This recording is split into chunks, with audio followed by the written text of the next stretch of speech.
Veja como Deus escreve direito por linhas tortas. Se Piedade tivesse casado com Quincas Borba, talvez nem esperasse por nada. Mas não se casaram, e ambos morreram. E aqui estou eu, com tudo. Que bom que Mana Piedade não veio a casar. Podia vir uma filha, ou filho. Quincas Borba está impaciente? Me parece que sim. Lá vou soltá-lo. Sofia. Foi ela que me recomendou aqueles 2 quadrinhos. Quando andávamos, os 3, a ver coisas para comprar. Ela estava tão bonita, mas o que eu mais gosto dela são os ombros, que vi no baile do coronel.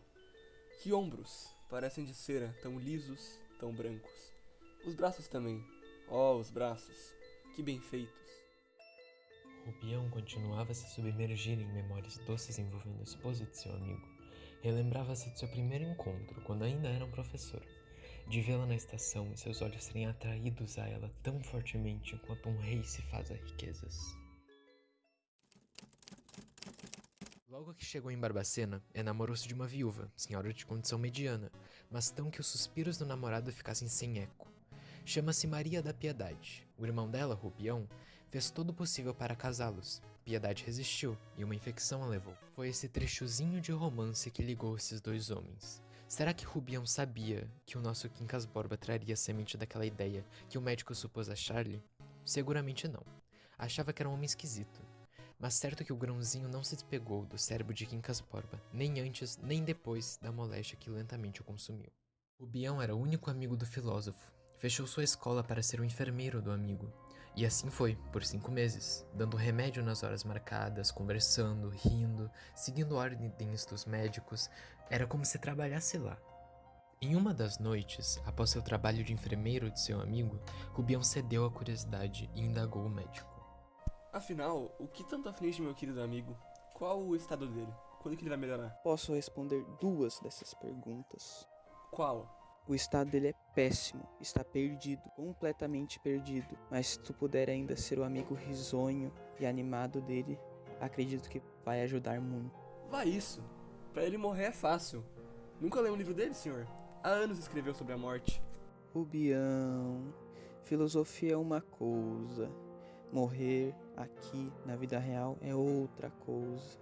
Não confunda as 2. Adeus.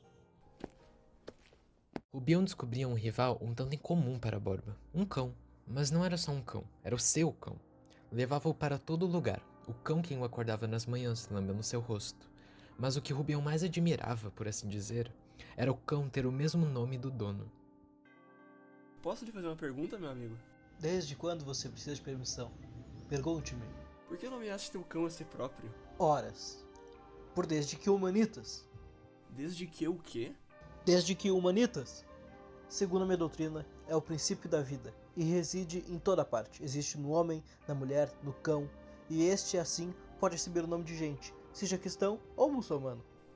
E por que não Bernardo, ou Luiz, ou qualquer outro nome? Pois, ora, é porque se eu morrer antes, como presumo, sobreviverei no nome do meu bom cachorro. Riste, não? Não. Mas devia, meu querido. A imortalidade é o meu lote, ou meu dote, ou como o melhor nome haja. Vivei perpetualmente no meu grande livro. Os que, porém, não souberem ler, lembrarão Quincas Borba, o cachorro, e... Quincas Borba, meu pobre amigo, meu bom amigo, meu único amigo.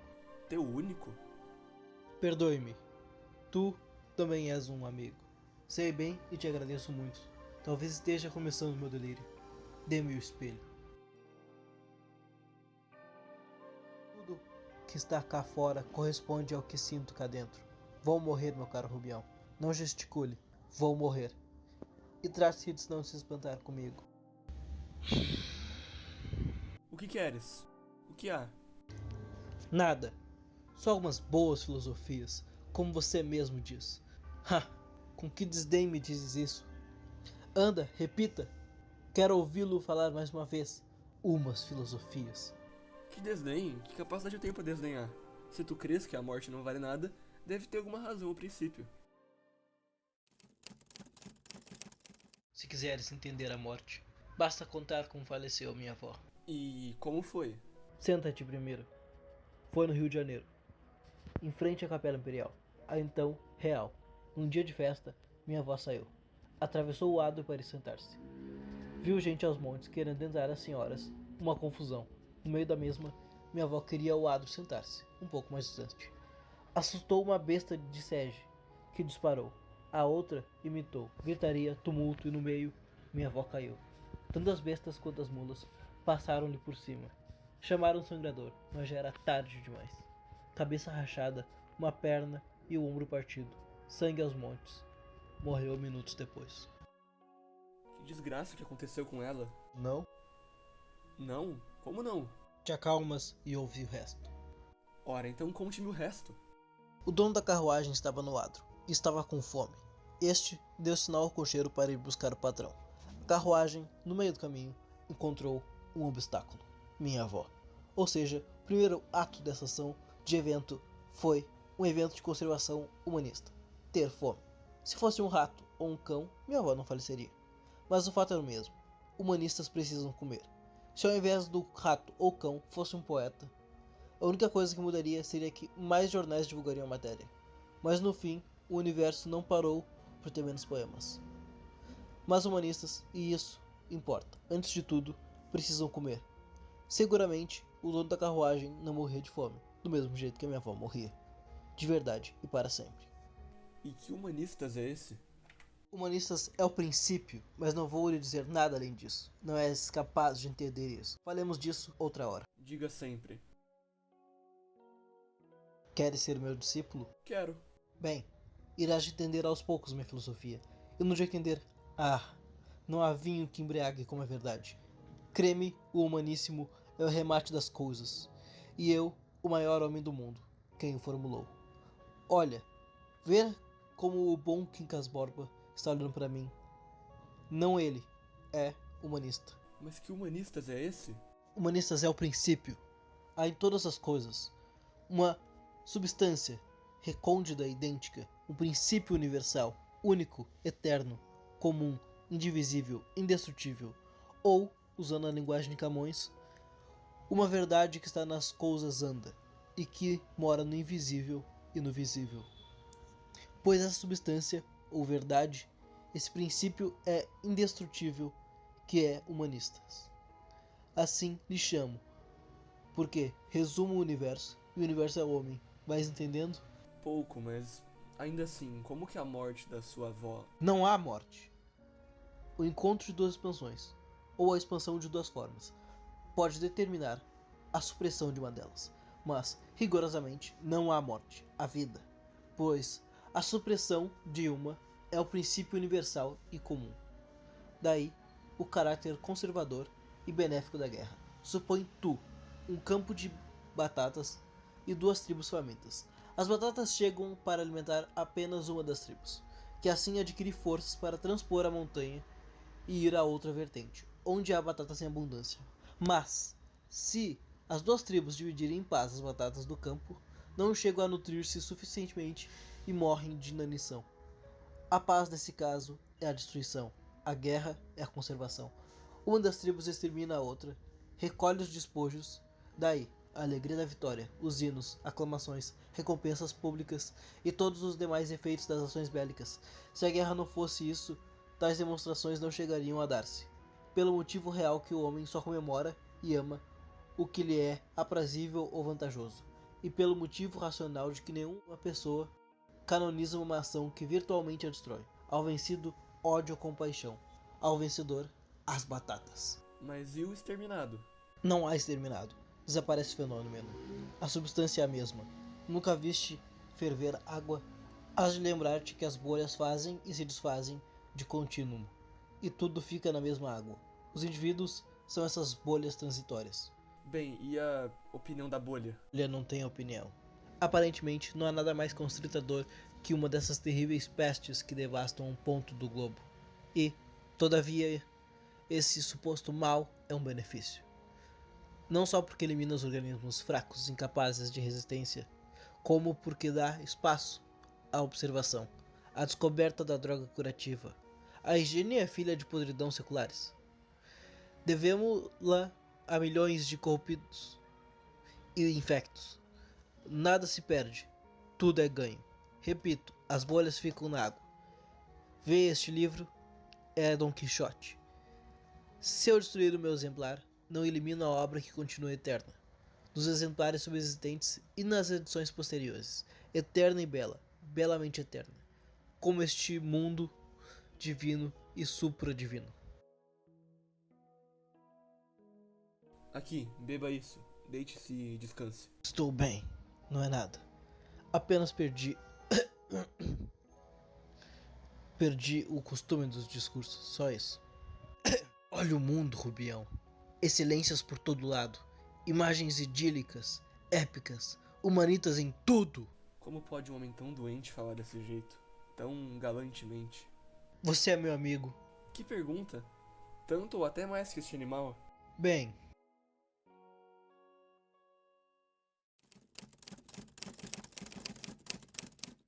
vou ao Rio. Volto dentro de um mês. Tenho negócios e um plano sublime.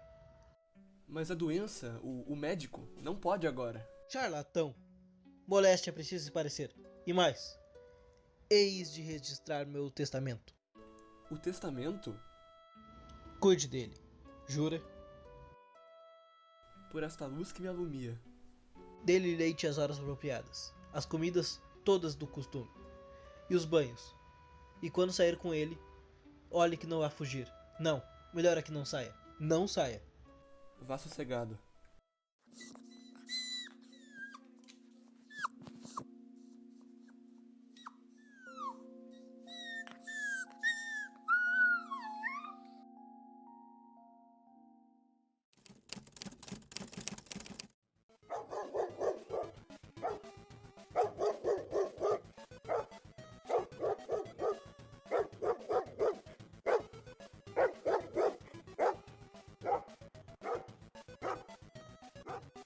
Olha o Rubião, sentinela de cachorro.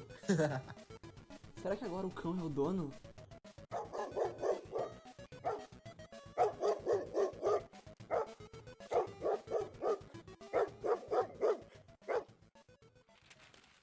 Meu caro senhor e amigo, você há de ter estranhado meu silêncio. Não tenho lhe escrito por certos motivos particulares, etc. Voltarei breve, mas quero comunicar-lhe desde já um negócio reservado. Reservadíssimo. Quem sou eu, Rubião?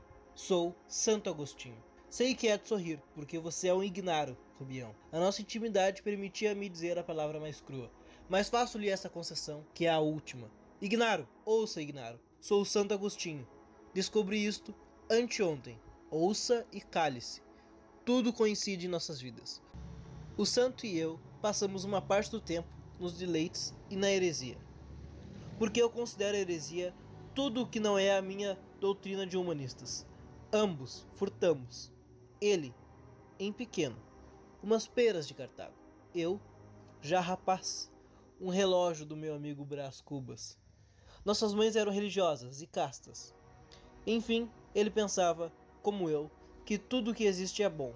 E assim demonstra no capítulo 16, livro 7 das Confissões. Com a diferença que, para ele, o mal é um desvio da vontade, ilusão própria do século passado.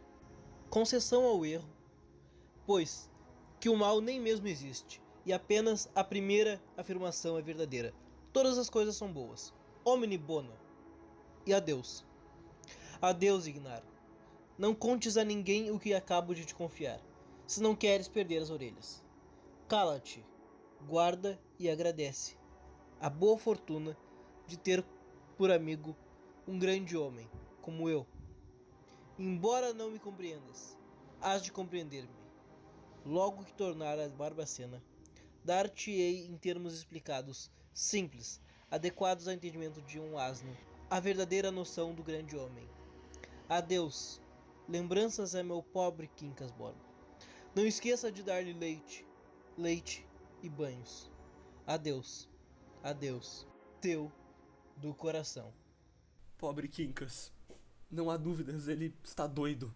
As esquisitices, as mudanças frequentes de humor, seus ímpetos sem motivo, as ternuras sem proporção, não eram mais do que o prenúncio de sua ruína. Morria antes de morrer. Tão bom, tão alegre, tinha impertinências, é verdade, mas a doença explicava-as. Senhor, o agente do correio disse que tinha chegado uma carta. É esta? É esta, mas... Tens algum assunto particular? Justamente. Traz uma comunicação reservadíssima, negócios pessoais. Dá licença.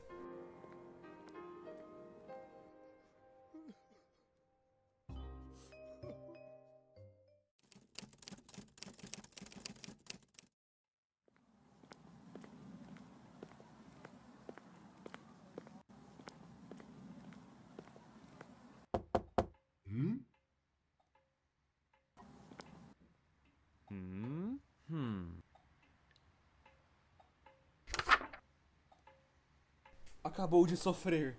Acabou de sofrer. Sim, acabou, mas o que resta a quem fica? Disseram-me um dia que o pensamento é imortal. Quincas acreditava nisso. Talvez ainda pense em algum lugar que eu não alcanço. Ou talvez eu seja o único que sobrou pra lembrar. O quarto estava quieto, e a ausência do amigo parecia mais viva do que a própria presença que houvera. Rubião sentia um peso que não compreendia, um silêncio que falava mais alto que o ar. A morte para ele não era apenas o fim de um corpo, mas o rompimento de uma ideia que julgava eterna. Não sei se o invejo ou se o temo. Morreu com paz no rosto, mas deixou em mim um tumulto que não se cala. Passaram-se alguns minutos. Rubião permaneceu em pé, com um olhar fixo, como se esperasse que o falecido respirasse outra vez. A realidade, no entanto, já o havia abandonado. Quando finalmente saiu do quarto, a notícia começou a se espalhar. A cidade, curiosa e rápida em suas conclusões, comentava a morte do filósofo como quem fala de um velho conhecido. Morreu um tal de Quincas Borba, aquele que vivia cercado de ideias. Dizem que deixou fortuna. E assim, a voz do povo tratou de transformar o luto em notícia. As ruas comentavam com leveza aquilo que para Rubião pesava como o próprio ar. O mundo segue, e talvez esse seja o castigo dos vivos. Continuar. A morte de Quincas Borba não terminou naquele quarto. Continuou no olhar de Rubião, que agora via a vida como um brilho estranho, como quem carrega mais do que recebeu.